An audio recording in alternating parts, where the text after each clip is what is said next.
नमस्कार दोस्तों, स्वागत है आप सभी का मेरे चैनल में। दोस्तों, भारतीय वायुसेना में अग्निवीर की नई भर्ती निकल गई है। जानकारी को आप अपनी स्क्रीन पे देख पा रहे होंगे। भारतीय वायुसेना अग्निपथ योजना के तहत अग्निवीर वायु के लिए चयन परीक्षा के लिए अविवाहित भारतीय पुरुष और महिला उम्मीदवारों से ऑनलाइन आवेदन आमंत्रित करती है। देखिए, ये जो भर्ती रहने वाली है, महिला और पुरुष दोनों ही इसमें आवेदन कर सकते हैं। देखिए, जो आर्मी की जो भर्तियाँ आनी थी, आर्मी में जो अग्निवीर की भर्तियाँ आनी थी, वो लगता है वो आपको जनवरी लास्ट में या फिर फरवरी में आपको वो देखने के लिए मिल सकती है। वो भी बड़ी भर्ती होनी है। तो फिलहाल ये जो खबर है, ये वायुसेना में जो अग्निवीरों की जो भर्ती है उसकी ये खबर है। ये 31 दिसंबर 2024 की ये खबर है। बिल्कुल ये रियल जानकारी है, आप देख सकते हैं इसको। देखिए, ऑनलाइन पंजीकरण की तिथियां देखिए। 7 जनवरी 2025 से आप पंजीकरण कर सकते हैं, ऑनलाइन अप्लाई कर सकते हैं। और 27 जनवरी 2025 तक का अप्लाई कर सकते हैं आप। 7 जनवरी 2025 से 27 जनवरी 2025 तक। ऑनलाइन परीक्षा की तिथियां देखिए। ये अनुमानित तिथि देखिए, 22 मार्च 2025 से ऑनलाइन आपकी परीक्षाएं होंगी। पंजीकरण के लिए वेबसाइट दे रखी है ये वायुसेना की। जन्म तिथि देख लीजिए, 1 जनवरी 2005 और 1 जुलाई 2008 के बीच जन्मे, दोनों तिथियां सम्मिलित। देखिए, 1 जनवरी 2005 से 1 जुलाई 2008 के बीच में जो जन्म ले रखा है जिन्होंने, वो लोग अप्लाई कर सकते हैं। और साथ में इन दो जो डेट ऑफ बर्थ हैं, डेट जो दे रखी हैं, इन दो डेट के भी जो जो बच्चे होंगे वो भी अप्लाई कर सकते हैं। आगे योग्यता देख लीजिए, शैक्षिक योग्यता क्या रहने वाली है इसमें। विज्ञान विषय के लिए देख लीजिए। देखिए, जो बिना विज्ञान विषय वाले हैं, जिन्होंने 12th पास कर रखा है विज्ञान विषय के साथ या फिर बिना विज्ञान विषय के साथ, दोनों ही लोग इसमें अप्लाई कर पाएंगे। देखिए, ए में दे रखा है देखिए विज्ञान विषय, और बी में दे रखा है देखिए विज्ञान विषयों के अलावा, तो दोनों ही इसमें अप्लाई कर सकते हैं। देखिए, मैं आप जानकारी को आपको पढ़ के सुना दे रहा हूँ। आप चाहें तो जानकारी का स्क्रीनशॉट ले सकते हैं और उसको जूम करके आराम से बाद में पढ़ भी सकते हैं। देखिए, उम्मीदवारों को केंद्रीय राज्यों और केंद्र शासित प्रदेशों द्वारा मान्यता प्राप्त शिक्षा बोर्डों से गणित, भौतिकी और अंग्रेजी के साथ इंटरमीडिएट समकक्ष परीक्षा उत्तीर्ण होना चाहिए, जिसमें कुल मिलाकर न्यूनतम 50% अंक और अंग्रेजी में 50% अंक हों। देखिए, 12th पास अप्लाई कर सकते हैं। जिन्होंने 50% अंकों के साथ 12th पास कर रखी है वो लोग अप्लाई कर सकते हैं। और साथ में अंग्रेजी में भी 50% होनी चाहिए। तो ये जानकारी आप समझ गए होंगे।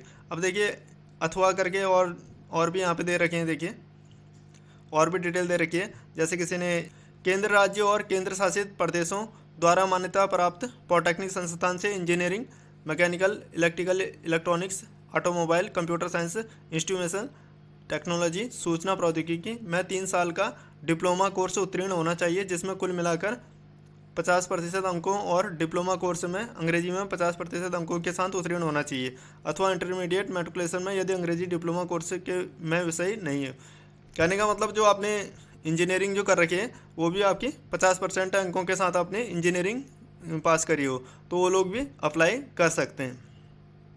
तो यहाँ पर देखिए, अंग्रेजी में तो जैसे इंग्लिश का अलग से उसमें विषय नहीं होगा, तो उस कंडीशन में सिर्फ आपके जिन्होंने इंजीनियरिंग कर रखी है 50% अंकों के साथ, वो लोग भी अप्लाई कर सकते हैं। आगे देख लीजिए, केंद्र राज्य और केंद्र शासित प्रदेश द्वारा मान्यता प्राप्त शिक्षा बोर्ड से गैर व्यावसायिक विषय जैसे कि भौतिकी और गणित के साथ 2 साल का व्यावसायिक पाठ्यक्रम उत्तीर्ण होना चाहिए, जिसमें कुल मिलाकर 50% अंक और वोकेशनल कोर्स में अंग्रेजी में 50% अंक होने चाहिए।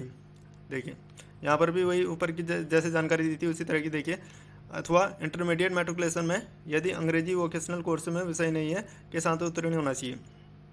कुल मिला के आपने 50% अंकों के साथ स्टेट जो ट्रेड दे रखे हैं, इसमें आपने डिग्री जो ले रखी है तो उसमें भी 50% आपके होने चाहिए। कहने का मतलब, विज्ञान विषयों के अलावा देखिए, जैसे जिनके विज्ञान विषय नहीं है, जैसे यहाँ पे गणित, भौतिकी दे रखा है, जिन लोगों के विज्ञान विषय नहीं है तो उनके लिए देखिए बी वाला ऑप्शन है यहाँ पे।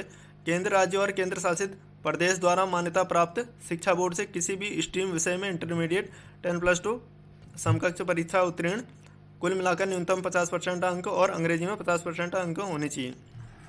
जैसे जिन लोगों ने विज्ञान विषय नहीं ले रखा है तो उन लोगों ने भले ही कोई से भी उनके विषय हो तो 50% अंकों के साथ उन्होंने 12th पास करी हो, और साथ में अंग्रेजी विषय होना चाहिए। अंग्रेजी विषय में भी 50% होनी चाहिए।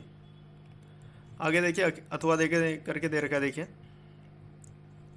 ये जानकारी दे रखी है। केंद्र राज्य और केंद्र शासित प्रदेश द्वारा मान्यता प्राप्त शिक्षा बोर्ड से 2 साल का वोकेशनल कोर्स उत्तीर्ण कुल मिलाकर न्यूनतम 50% अंक और वोकेशनल कोर्स में अंग्रेजी में 50% अंक। आगे देखिए वही दे रखी है जानकारी। मेट्रिकुलेशन इंटरमीडिएट मेट्रिकुलेशन में यदि अंग्रेजी वोकेशनल कोर्स विषय में नहीं है तो नोट देखिए आगे क्या दे रखा है। विज्ञान विषय परीक्षा जिसमें इंटरमीडिएट 10+2 इंजीनियरिंग में 3 वर्षीय डिप्लोमा कोर्स अथवा भौतिकी और गणित के गैर व्यावसायिक विषयों के साथ 2 वर्षीय व्यावसायिक पाठ्यक्रम शामिल हैं। जैसे जिन्होंने 12th साइंस साइड से कर रखी है के लिए पात्र अभ्यर्थी विज्ञान विषयों के अलावा अन्य विषयों के लिए भी पात्र हैं। तो वे जो नॉन साइंस वाले हैं उसके लिए भी वो लोग पात्र रहेंगे और उन्हें ऑनलाइन पंजीकरण फॉर्म भरते समय एक ही बार में विज्ञान विषयों और विज्ञान विषयों के अलावा अन्य दोनों परीक्षाओं में शामिल होने का भी विकल्प दिया जाएगा। पंजीकरण और परीक्षा शुल्क देख लीजिए 550 रुपया प्लस GST यहाँ पे दिया हुआ है शुल्क। आगे देखिए इन्होंने वेबसाइट दे रखी है, इस वेबसाइट से आप अधिक जानकारी जुटा सकते हैं। तो जो लोग भी अग्निवीर वायुसेना में जो अग्निवीर के लिए जाना चाहते हैं तो लोग अपनी तैयारियां तेज़ कर दें। 7 जनवरी 2025 से आप ऑनलाइन आवेदन कर सकते हैं इस भर्ती के लिए। बाकी बहुत सारे लड़के लड़कियां आर्मी की भर्ती के लिए तैयारी कर रहे हैं और इंतज़ार कर रहे हैं काफ़ी लंबे समय से। तो उनको कहना चाहता हूं मैं जनवरी लास्ट में या फिर फरवरी में आपको आर्मी में अग्निवीर की भर्ती आपको देखने के लिए मिल सकती है। उसकी भी खबर मैंने पढ़ी थी, उसकी भी खबर आ चुकी है और उसकी खबर का भी मैं आपको वीडियो अलग से बना के दिखा दूंगा मैं। तो आप लोग जो चैनल में नए हैं तो चैनल को जरूर सब्सक्राइब कर लें, वीडियो को लाइक कर लें। इस वीडियो में दोस्तों फिलहाल इतना ही, मिलता हूँ किसी दूसरे वीडियो में भर्ती की एक नई खबर के साथ। धन्यवाद।